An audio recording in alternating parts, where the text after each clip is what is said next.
We have got some really beautiful fabrics. What we're seeing a lot in the stores right now is this wine. You know, it wasn't really on the color forecast, but I think because the gray is so popular, this wine is going with it. So this is some beautiful stuff. First off, we have, this is a Balenciaga, and it's a cotton poly. It's like a pontoroma. It has stretch in both directions. It's a stretch woven.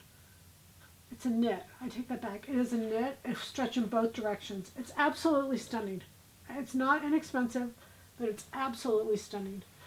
And then we have this fabric that is a cotton poly. And really both sides are good. I'm pretty sure this is the right side. It looks like an embroidered piece. It actually is a jacquard. Very, very pretty. Red, black, wine. It goes beautifully. Again, a cotton poly. Then we have a kite. And this kite is lightweight. It's a beautiful, it is a cotton poly also. It burns almost 100% cotton. It's just got a little bit of poly in it, probably for the wrinkling. You can see it's light.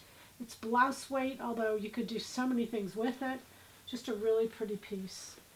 We've got a wine here that's kind of a two-tone. It's got a little bit of red and white in it. Cotton poly, beautiful, just little tiny rosettes. Very pretty, very drapey, wonderful. Again, a cotton poly. Then I put in this zebra because I felt like it would blend so beautifully with these colors. You see that this is a metallic, 100% viscose, beautiful piece of fabric, just so pretty. And then I put in with leather, and we've got some navy leather. We don't have a lot of it, but just some beautiful, again, the navy and the wine, the black, if you see it all together, it just makes a really pretty combination. So those are our Thursday fabrics, and you know the goal. It's happy sewing from Silhouette Patterns.